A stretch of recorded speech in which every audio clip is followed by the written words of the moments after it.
Hello, and welcome to another episode of Wheel of Horror, the podcast where two best friends spin a wheel once a week. It chooses the movie or TV show, and they discuss it. Today we're talking about 1988's Freddy's Nightmares, a Nightmare on Elm Street TV series. So today we're going to be discussing the pilot, which was directed by Tobe Hooper. I'm your co-host, Alec. I'm Erik, and with us again is Joe Testa. Joe, I'm so happy you were able to make it to the show. I'm really happy to be here, and I've been looking forward to this one for a long time. Hell yeah, dude. I know, Joe, I feel like you haven't been on in a while. Like, what was the last one you did? I think it was another Freddy episode. I think it was Dream Master. Okay, yeah, so you did the fourth one, right? Which was like the start of this wheel, so that was like a while ago. No, that wasn't this wheel, dude. That was before this wheel. Wow, Joe, welcome back, bro. It's been a while. Yeah, good to be back. And that last episode is probably appropriate, to kind of kick off this episode because that last Nightmare movie, part 4, is what kind of led to Freddy Mania. You could argue that it was part 3, but part 4 was an even bigger hit and led to this TV series. Yeah, man, it's so crazy. So this came out in between 4 and 5, right? In October of '88. Yeah. So like it's so nuts that they're like, okay, let's do a TV show. Like he's that popular. There's that much merchandise, that much demand for him in like music videos, just all over the place. And they're like, let's give him his own Tales from the Crypt-esque, TV series. I think this came out before Tales from the Crypt, right? The show? I think season 1 was 89. So yes, indeed. Yeah, I'm looking it up right now. Yeah, 89. Jeez. So Freddy beating it. Yeah, this is interesting. This is a prequel on our sequel wheel, Erik. How do you feel about that? I mean, I'm okay with it. Okay. I like this. You want like that's such a weird question to ask. How do I feel about this being on the wheel? Yeah, I'm fine. No. Just because everything else has been sequels and this is the only prequel, kind of. I mean, now you said that, I'm pretty offended. Oh, okay. Sorry. It's prequel / kind of reimagining. It came out after though, so yeah. Okay, sorry, Joe. You keep going.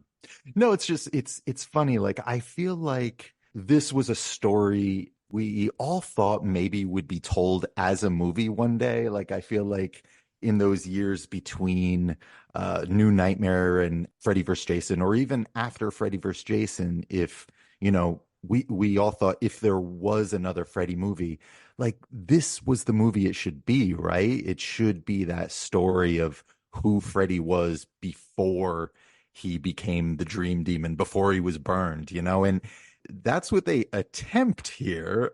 It's funny. I feel like something that's missing is Lieutenant Thompson. Yeah.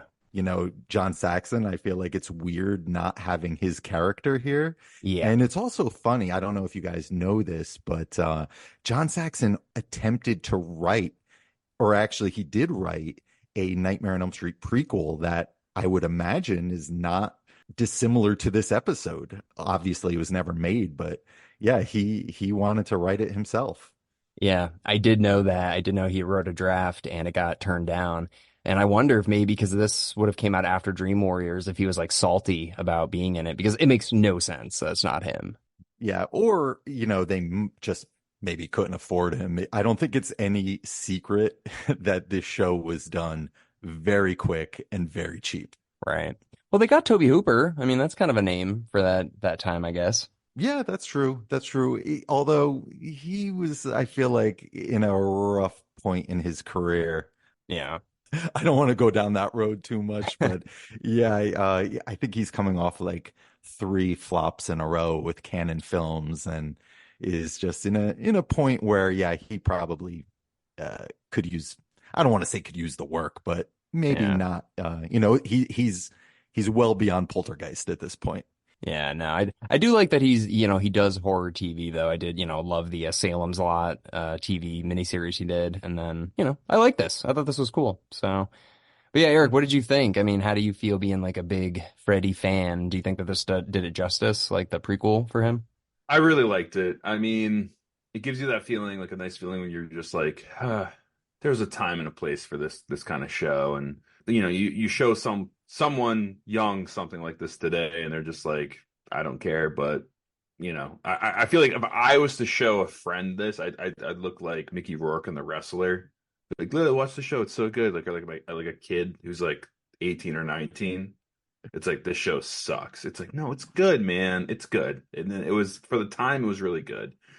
I liked it though. Yeah. Yeah, I mean, TV has changed so much in the past, 30 years since this was made. I mean, it definitely has its charms. I wouldn't recommend it to just anyone, you know? It's funny, I almost compare this whole series, which has always fascinated me, by the way. And let me tell you, some episodes are better than others. I'll just say that. Mm. The series has always just kind of fascinated me because it's pretty obscure. Like, I don't know how you guys watched this. I watched it on archive.org. I texted Alec last night. I was like, how the hell I thought it was on Tubi. And I was like, and Alex sent me a link. Yeah. Yeah, it used to be on Tubi and it's not anymore. And it's just so interesting that Freddy, who is still very popular, and I'm sure if this series has never gotten a proper home video release, which is interesting. And there might be a lot of reasons for that. It could be that the material, like the film, just doesn't exist anymore, or is not in good enough shape. I don't want to go too far down that road, but to me, this is like the Star Wars holiday special of horror. That's a great take. That's a great take. It's like, it's not for everybody. It's really weird and kind of cheap, but Robert Englund is here in full Freddy garb, so it kind of makes it essential, you know? Yeah, they're trying something different. That's obviously, like, people love Freddy in the 80s. They loved him. And this is about 4 years after the original came out. And they're hitting the, iron while it's hot. But is it watered down, Freddy? Is the question. It's like, no, because it's TV. Anyone who's watching this is thinking, well, they're pumping out like 20 something episodes a season. And there's 2 seasons. But I also read that out of the 44 episodes, Freddy's only in 8. Or no, well, he like introduces the episode like Crypt Keeper, but there's only 8 episodes that revolve around Freddy, and the rest are just their own Twilight Zone episodes, if that makes any sense. Yeah. Right. Yeah. And the way I found out about this show is there was a trailer before the Nightmare on Elm Street 4 VHS tape that I rented when it was probably a new release. And I never watched this show live. I've talked in the past about how, I was pretty much allowed to watch whatever I wanted, but I couldn't just watch it whenever I wanted. Like, this show was on late, if I remember. I had to be in bed, Right. so I never watched it when it was live. But in the mid 90s, they actually released a handful of episodes on VHS tape. Huh. And I think this was one of the tapes, but I picked one at random, not knowing which one to get. And I picked one from season 2. And it was like that. It was just where Freddy was kind of a host. He just popped up every now and then. He wasn't part of the story like he is in this one. So needless to say, I was pretty disappointed in that episode. But yeah, I don't think I knew until then that it's not so much a Nightmare on Elm Street TV series as it is a Tales from the Crypt or anthology horror series. Yeah, they should have taken like this and the Friday the 13th series, because they're both anthology series, and like, Tales from the Dark Side and Creepshow, all this stuff, put it on Shudder. Just put it all on there. Like, people clearly are still interested in these series or in these franchises. So I think like having this available, because I've never seen this before, and Eric, I don't think you have either. So it's like, if you're a fan of this franchise, this is a fun thing to watch, but you can't access it. We had to watch it on the weirdest website ever, and it was taken from Chiller. I've never even heard of that channel before, but I guess it was a horror channel back in, I don't know, the 2000s. I don't know what you're talking about. I paid for this properly and I watched it totally legally, if anyone else is listening. All right. Who's gonna sue us? Lorimer? You never know, man. New line, they'll get you. The thing is, I would be more than happy to shell out money to watch this thing. Yeah, me too. But that's what's so fascinating about it is so hard to track down. You can't find it. And it's 44 episodes. You know what's crazy, Alec, too? We're such big Lar Park Lincoln fans. The second episode, Alec, I don't know if you looked it up. She's the main character in the second episode. Oh, no, I didn't. Damn. We need to do that just one more time. The second episode is actually pretty fun. So on my Blu-ray set, there are 2 episodes of Freddy's Nightmares on there. And not this one for whatever reason. They picked 2 episodes that barely feature Freddy. Like, it's so strange. But yes, I was going to mention to you guys that your girl from Friday the 13th Part 7 is in the second episode. And I think it's directed by Tom McLaughlin, who directed Friday 6. And actually a bunch of pretty well-known horror directors are peppered through this series, along with some pretty famous stars. I don't know if you guys know, but Brad Pitt is in one of these episodes. Fuck. All right. Dude, I was gonna say there's got to be episodes where it's like Willem Dafoe, it's like Daniel Day-Lewis, like all of these people before they became big, like did an episode of this randomly. Like you always hear about that. You're like, you didn't know that, Matt Damon was in The Twilight Zone in the 80s or something like that. Like it's like Leonardo DiCaprio in Growing Pains. It's like, what? And Critters 3, yeah. Yeah, I love that. So many huge actors get their start in horror, and Eric and I have talked about it, but we think it would be actually a pretty funny TV show to like bring back like Jennifer Aniston, Johnny Depp, Leonardo DiCaprio, and have them talk about horror as their like, start off points of their careers. Honestly, Johnny's talked very good things about the start of his career. Jennifer Aniston, no. She looks at Leprechaun as like the worst thing she's ever done, and it's like, gotta love your roots, but yeah. Matthew McConaughey, Renee Zellweger, there's a lot. Yeah. I don't think Matthew McConaughey even remembers filming that, if I had to guess, but yeah, probably not. Can I run you through the stats real quick? Like minor stats. Oh yeah, I was like, what are there on this? Yeah. The only ones I have are the first one and this one. So Nightmare on Elm Street, released November 9th, 1984, an hour and 31 minutes, which is the perfect time in my book. Budget was $1.1 million. It made almost $60 million. Rotten Critic score is 95. Okay, that's a little high. But Rotten Audience score is 84, which is also the year it came out. Boom. This show, there's not a ton of things, but there's a Rotten Tomatoes thing. This came out on October 8th, 1988, which is kind of cool. It's like 10/8/88. It's a 45-minute episode. So with commercials, it's probably an hour. I have no idea the budget.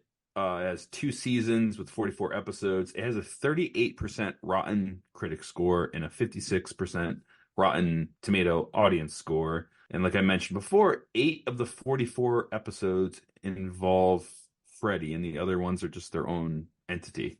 Yeah, I mean, yeah. It's kind of crazy to think how often Robert Englund was putting on that costume from 1984 to 1994. Yeah. Yeah, but there's the movie costume, and then there's like the Party City. Like, hey, let's just put him in the thing and just like get him out there for 2 minutes. There's no way he's sitting in makeup every day for this. You know what I mean? No, and I wouldn't be surprised if they pumped out like all of his little moments where he appears. I wouldn't be surprised if they knock those out in like a couple days, like the whole season. I think that's exactly what they did, Joe. There's no doubt in my mind. Yeah. Well, let's get into the little bit of meat and potatoes of the episode here, the actual plot. I don't know. Does anybody want to walk us through it? Eric? I can do it if you don't want to. If you don't want to. You can do it, but it's pretty much the story of how he got out. Yeah, they like, because in the original film they say that like the judge, crossed the T somewhere and dotted the I somewhere incorrectly and he got off. It's like imagine like I did 9/11 and it's like, well, I wasn't read my Miranda rights. Yeah, it's not real. I looked it up and it's like that doesn't fucking matter. It's like he killed babies, he killed people. We know he did it. And I love how they don't even search his boiler room or like where he keeps any of his like memorabilia of the murders. They're just like, well, we didn't read him his Miranda rights, so shame on us. He gets off scot-free. I thought that was so crazy, but I loved it. So they do, yeah, you're right, Joe. They do like retroactively change that a little bit because as far as we knew, like, I mean, I don't know. We didn't really know what happened. I guess maybe the mom was just wrong about it in the first movie. I don't know.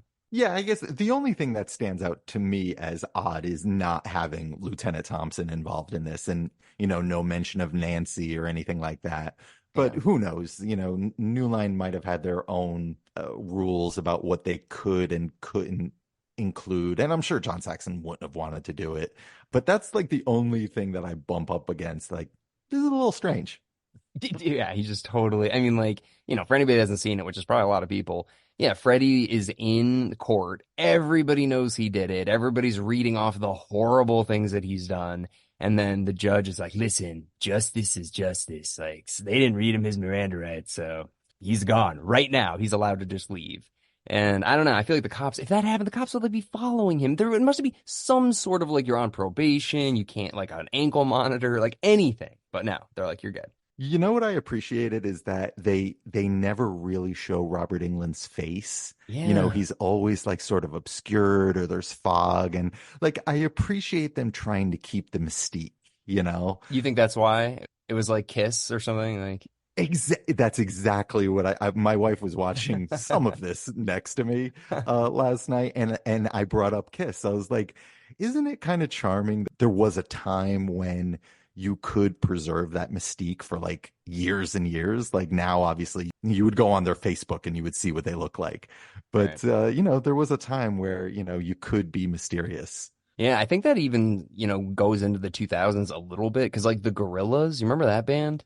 Yes. No fucking idea. I think it's like one guy, like one British guy that just does it all. But that's like, for a while, I was like, oh, this is cool. Like, no idea who these people are. Mhm. But yeah, so yeah, I was curious why you never really see his face. Because I mean, even when they're killing him later in the episode, it's like they still don't show it. It's weird. Mhm. But yeah, so they're at the courtroom. But even before that, there was this weird news report intro, which I just like did not get at all. It's like it was just to bring Freddy into it. Like it was a nightmare. What? But like, what was it? It like didn't make sense. It was like there's a news reporter just like reading the news, and then all of a sudden, like Freddy rips through it, and then he's teleported to the courthouse, I guess, right? Yeah, that especially I didn't understand. I thought maybe, if you didn't even know there was a Nightmare on Elm Street TV series, like you're just flipping channels back in the day and it's like you think you're watching the news and it's like, oh shit, this is a Freddy show.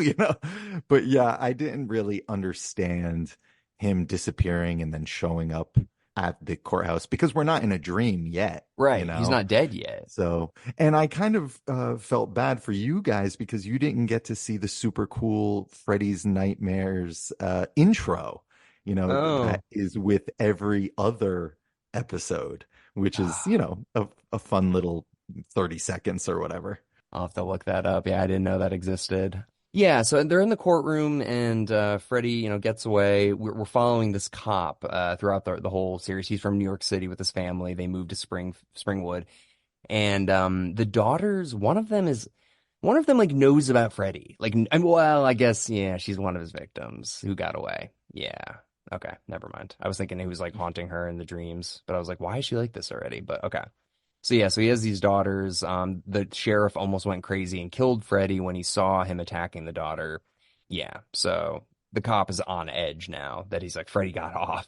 And it's like, we got to protect our daughter. And Freddy immediately is like, I'm just going to go right back to that house, like right away. So yeah, he stalks that family as the cop's out, like, looking for Freddy or whatever, which I thought was pretty cool. Couple cool shots, like the way of like, him dragging his nails across the outside of the house and then the daughter being like, he's here. I know he's here. Like that was pretty good. Yeah, they do what they can, and make no mistake, like standards and practices or whatever was around back then, like was very tough on violence in television back then. So obviously you kind of have to go into this understanding that it's not going to be The Walking Dead. No. This is from a very different time. And yeah, it's good to have Toby Hooper here. I'm sure he made this much better than it could have been. Yeah. The one thing I wanted to mention too is the music. It's like so in your face, like late 80s stock rock kind of. But it did remind me so much of Halloween 6. Yeah, I got that too. I really did. I made a note. Like I like the music. I like the music and sound design in this. But that guitar, that like that whole like really high pitch electric guitar, Yeah, there's all that. very much like the Michael Myers scenes when he's like walking and it looks like a music video from Curse of Michael Myers. I don't know. I, like immediately resonated with that. Can I ask you something in the courtroom? Did they get the OG twin girls from the first film? I don't know. No, it wasn't her because I looked them up. I was like, what are these girls been in? I think they're twins. They're definitely related. Their last name is Park, and they've never done anything else. I was very curious. I was like, oh, that's kind of a cool nod if that was the case, but no. Okay. Yeah, I was thinking they had something to do because I was like, maybe they are like the 1-2 Freddy's coming for you girls. I was thinking the same thing, and I looked them up, and they're like zero. They've never done anything else. It's weird. Going back to the soundtrack for a second, I don't know if you guys remember, but I believe I sent you a picture of my vinyl soundtrack for this TV series that I Oh got a my few God. months back. They made that, but they never made a VHS for this or like a home video. Yeah, that's what I mean. So the they released the soundtrack on vinyl like last year or something, but the series itself has never gotten a proper like digital or Blu-ray release. It's crazy. Yeah, that's so weird. But that's cool you have that. I mean, that's definitely like I'm sure there's not too many of those in print, so that's cool you have. Oh yeah, definitely. I snatched it up and yeah, it's fun. It's very charming. Yeah. And I mean, I guess like the rest of the plot is basically just like the fam or the town is like, fuck this, we're killing Freddy. Like I don't give a shit. And they go and they burn him alive. But it was weird because I mean, I know that Freddy's Dead comes out after this, but in Freddy's Dead, like he like makes a deal with the devil and like, these soul creatures come out and he's like for eternity or whatever. It seems like he knows about that before he gets killed in this one because he like welcomes them killing him. He like taunts the shit out of them. Yeah, he even says I am forever, which is the line from Freddy's Dead. Yeah. And I wish actually we got into that more. I mean, obviously this show becomes something else after this, but I wish we just got a proper movie that Yeah, kind of yeah. explored this. Even in Freddy's Dead, we only get little glimpses. Yeah, he's got a daughter and like all this stuff. Yeah, yeah. Unfortunately, it's like they missed their window unless they want to use a different actor. I mean, yeah. And in the remake they tried, but like, yeah, I don't know. It's not very Yeah. good.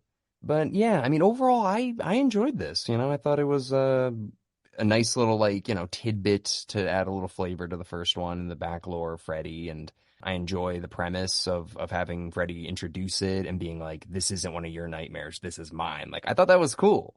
Well, yeah, and I mean the big reveal, the nightmare is at the end of the dentist office. Like Yeah. that's the nightmare of the episode. Every episode, I would assume, it has a moment that is like, that's my nightmare. You know what I mean? Yeah, and I want to ask you guys about that ending, Eric, too. Like when the dentist thing is happening, when that ended, I was pissed off. I was like, oh, but I want there because I wanted You more. want you want to be Gore? No, no, no, no. I wanted more of the story. I was like, well, how are they going to Yeah, stop Freddy? And then it ends, and you're like, fuck. yeah, and then it ends with like Freddy like, did you like what you saw? Who's next? And I don't know if you know wrestling at all, but the who's next thing is like Goldberg. He's been doing that for like 20 plus years. Oh yeah. The wrestler's like, who's next? Like that's his tagline. So it's kind of funny that like I don't know, I laughed. I was like, oh my God, Freddie just used that tagline, and that's probably where Goldberg got it from. Probably Goldberg's. Yeah, definitely after this, I think. 1000% after this. Absolutely after this. Yeah, I don't know. I mean, it's good. I enjoy it. I think if you're a fan, I would definitely try to track it down. I know it's hard to, but I definitely wanted more when it was over. Yeah, I mean, there's not too much else to say about this, right? Except there's 44 episodes. We're not going to do all 44 episodes, but No. I would love to do the Lar Park Lincoln episode. I honestly would. And if Joe, if you have another episode you want to do, we can tag team and do like two episodes in one and do another Freddy's Nightmare. Because honestly, Alec, I think this covers all of Freddy that we've done. No, no, it does not. We There's another have film? we have two. What? What are you talking about? No, we don't. Which two? The remake? Okay. So we have Freddy's Dead with Joe, which is on this wheel, which is the sixth one, and then we have the remake, yeah. Okay. And then I think Interesting. we're also doing that Goldberg's episode where Robert Englund does a cameo, right? We said we were gonna do it? I mean, throwing on the wheel. No, no, kidding. No, no. I'm kidding. Really quick though, about Freddy Mania, I know you've seen this movie a million times, Eric, but that scene from The Wedding Singer, it takes place in 1985, and I just love that the kid comes down with the Freddy Krueger mask. You know that scene, Eric, right? Oh yeah, and he was just stood up at the altar. Yeah, and he's like, I'm gonna get you. I'm gonna get you. Like, yeah, and he's like, all right, Freddy, go back to the boiler room or whatever. Like, have you ever seen the movie, Joe? Of course, that was me. That was literally the costume I had. I have a picture to prove it of me marching in my elementary school Halloween You know what? parade. Yeah, I got a quick story. I got so Halloween night. There's the old classic, only take one per person. We just dumped it in, but I lost my Freddy hat because I was wearing a mask. And I'm like, they're gonna find my Freddy hat. They're gonna put it back to me. I'm gonna get arrested. I'm gonna go to jail because I didn't take one. We took the whole bucket. We just dumped it in our pillowcases. Yeah, I was with you. Yeah, I know. I Yeah, vividly remember that, and I remember freaking out, like, oh my God, like that was my hat and this and that. yeah. It was Northgate.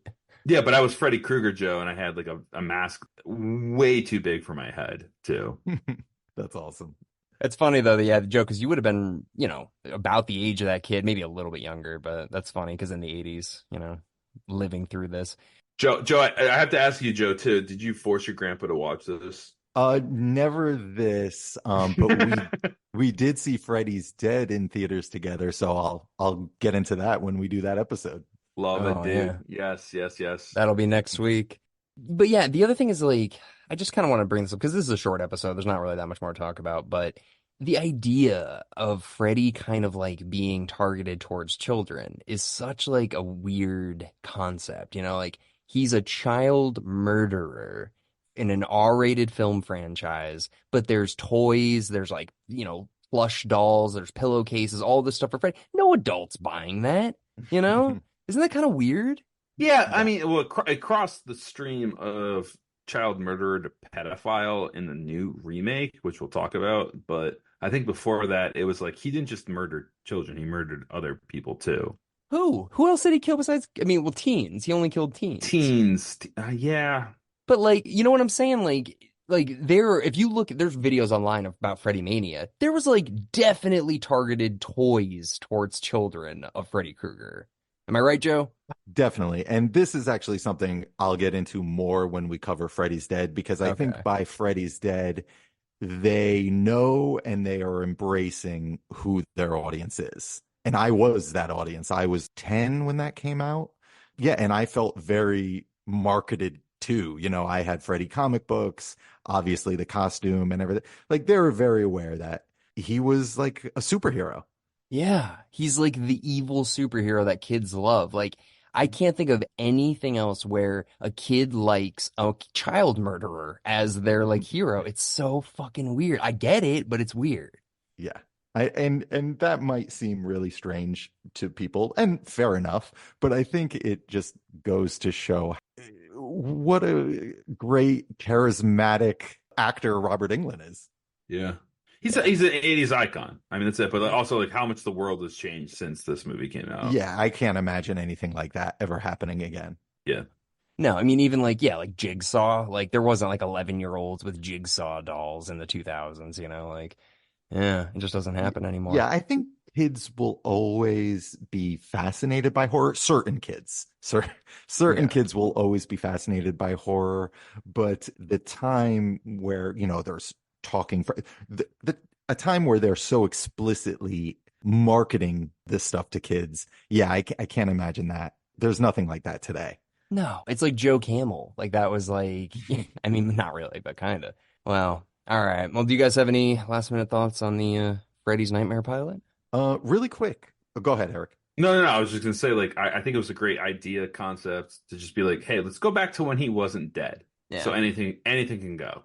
I think that's a great idea, and whoever pitched that did a good job. Yeah. So I did a little research online because I've never made it through both seasons. Seasons were long back then. Yeah. And I was just like looking around online, seeing, what some people's favorites are. And I came across some ranking or top 10. And they talked about an episode called It's My Party and I'll Die If I Want to. And it actually was a really good episode. And Freddy is kind of central in it. It's about his high school reunion that he kind of crashes. So it's actually a pretty fun episode. So if I was going to recommend another one, it would be that one. That's cool. It's like a prequel to the prequel. I like that. Well, it takes place in real time. So it's like the class of 1960, whatever, having their 20-year reunion. Oh. And yeah, and like Freddy's long dead, but everyone knows this, Freddy was in our class, wasn't he? So Oh, and then he shows up and yeah, it's fun. fuck, that just gave me a good idea for a Halloween sequel, dude. They should do that with Michael Myers, like the class of whatever. Yeah. Imagine they did a Michael Myers where he does get out in between the two the like when he's like a teenage Michael Myers and he does escape before. Although it would ruin the canon. But, Yeah. like imagine he escaped when he was like 16. Right? I mean, dude, they might have to start doing stuff like that at some point. And like it's like why don't we know it? Why didn't Dr. Loomis? It's like it was kept secret by the federal government and went all the way to the president and the White House. Like they made sure like that never got out that he massacred. Like oh hell yeah, I'm writing that tomorrow. Let's Oh my go. God. It's like Carter was notified. He had to make a decision. They had to make that go away. It was Vietnam and Michael Myers.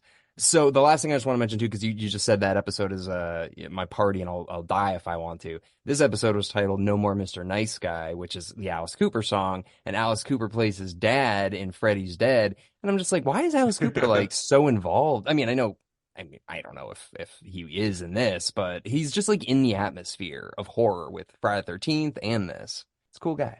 Cooper? Don't even talk to Joe about Cooper. Joe loves Alice. You know my feelings on the Coop. Yo, Joe, you saw him like 10 minutes away from me. I'm so mad I didn't go with you. Next time he's around and he goes to the Bridgeport Amphitheater, which he will go to again because he's around this area, we're going together. If you fly back, whatever, we'll make it happen. Okay, dude? Oh, I'll definitely consider it. Yeah. All right. Well, we do not have a wheel to spin this week again because next week we're doing Freddy's Dead, the Final Nightmare with Joe Testa. Can't wait.